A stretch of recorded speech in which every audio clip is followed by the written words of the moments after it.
वहीं छत्तीसगढ़ विधानसभा के विशेष सत्र में नारी सशक्तिकरण पर ऐतिहासिक शासकीय संकल्प पेश किया गया। मुख्यमंत्री विष्णुदेव साय ने सदन में प्रस्ताव रखा कि संसद और सभी राज्य विधानसभाओं में महिलाओं को 1/3 आरक्षण परिसीमन की प्रक्रिया पूर्ण होते ही तत्काल लागू किया जाए।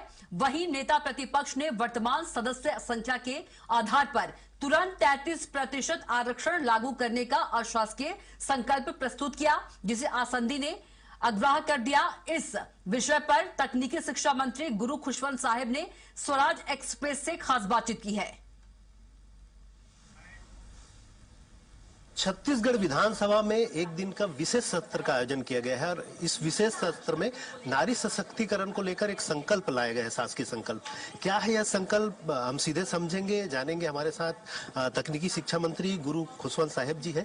सर, क्या है यह संकल्प, क्या संदेश देना इसके बारे में? हमारे माननीय मुख्यमंत्री विष्णुदेव साय जी ने नारी शक्ति वंदन अधिनियम का एक अशासकीय संकल्प लेके आए हैं कि ताकि मातृ शक्तियों को उनका अधिकार मिले, उनको नेतृत्व करने का अवसर मिले, 33% आरक्षण संसद में और विधानसभा में उनको मिल सके। इसके लिए यह अशासकीय संकल्प है, क्योंकि पूर्व में हमने देखा है हमारे यशस्वी प्रधानमंत्री नरेंद्र मोदी जी ने हमारे देश की आधी आबादी जो मातृ शक्ति है उनको अधिकार देने के लिए, उनको नेतृत्व देने के लिए अधिनियम लाया गया था। लेकिन पूर्व की तरह, हमेशा की तरह जिस प्रकार कांग्रेस पार्टी महिला विरोधी रही है और महिलाओं का विरोध करते आई है, और इस बिल का भी उन्होंने विरोध किया और इस बिल को फेल करने का काम किया ताकि मातृशक्ति कभी आगे ना बढ़ सके, मातृशक्ति कभी नेतृत्व न कर सके, इसका उन्होंने विरोध करने का काम किया। लेकिन इसको पूरी भारत देश की मातृशक्ति ने देखा है, जाना है, सुना है, समझा है और आने वाले समय में जरूर इसका सबक। विपक्ष की ओर से भी एक अशासकीय संकल्प लाया गया। उनका कहना है कि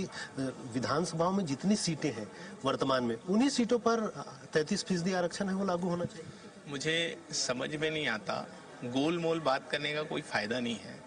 जब आप कह रहे हैं कि हम मातृशक्ति को 33% आरक्षण देना चाह रहे हैं, तो ये तो बहुत अच्छी बात है कि परिसीमन हो, परिसीमन होने के बाद सीट बढ़े और सीट बढ़ने के बाद उसमें अगर मातृशक्तियों को 33% आरक्षण मिलेगा तो उनको ज्यादा सीटों में अवसर मिलेगा नेतृत्व करने। तो ये तो और अच्छी बात है। तो इसमें और एक स्वर के साथ इसमें सपोर्ट करना चाहिए, समर्थन करना चाहिए। अगर आप सही मायने में अगर महिला समर्थन है, मातृशक्ति के समर्थक हैं, तो आपको एक स्वर में यहाँ बहस नहीं करनी चाहिए, एक स्वर सहमति से इस अशासकीय संकल्प को अपने को सहयोग करना चाहिए और इसको आगे भेजना चाहिए ताकि महिलाओं को उनका हक अधिकार मिल सके। विपक्ष एक बात और कह रही है कि सरकार की अगर मंशा इसे लागू करने में है तो इसमें परिसीमन का रोड़ा क्यों वर्तमान सीटों पर ही लागू नहीं कर लेता?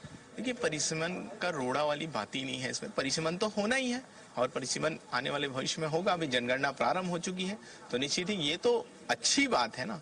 परिसीमन हो और सीट बढ़े, और सीट बढ़ेंगी तो मातृशक्तियों को और ज्यादा लोगों को यहाँ बैठने का अवसर मिलेगा। जो आज हम लोग बैठे हुए हमारी देख रहे हैं, हमारी बहनें जो बैठी हैं उनकी और बहनों को यहाँ पे अवसर मिलेगा। और हम सब लोगों ने देखा है कि मातृशक्ति में जो नेतृत्व करने की जो क्षमता है वो भरपूर है, और उसका सबसे बड़ा उदाहरण आप देख भी रहे हैं। देश का जो सर्वोच्च पद है राष्ट्रपति, उसमें आज मातृशक्ति बैठी हुई है। तो हम सबको गोलमोल बात करने की आवश्यकता नहीं है। दिखाने का चेहरा अलग, काम करने का चेहरा अलग नहीं होना चाहिए, करनी कथनी एक होनी चाहिए। अगर आप मातृशक्ति के समर्थन में हैं तो एक स्वर में यहाँ पर इस अशासकीय संकल्प का समर्थन करिए। नारियों के हित में, महिलाओं के हित में इसे स्वीकार करते हुए सहमति देना चाहिए। अब देखना होगा विपक्ष इस मामले को लेकर किस तरह के फैसले लेते हैं। कैमरा पर्सन दीपेश के साथ स्वराज एक्सप्रेस के लिए रायपुर से दिलीप साहू।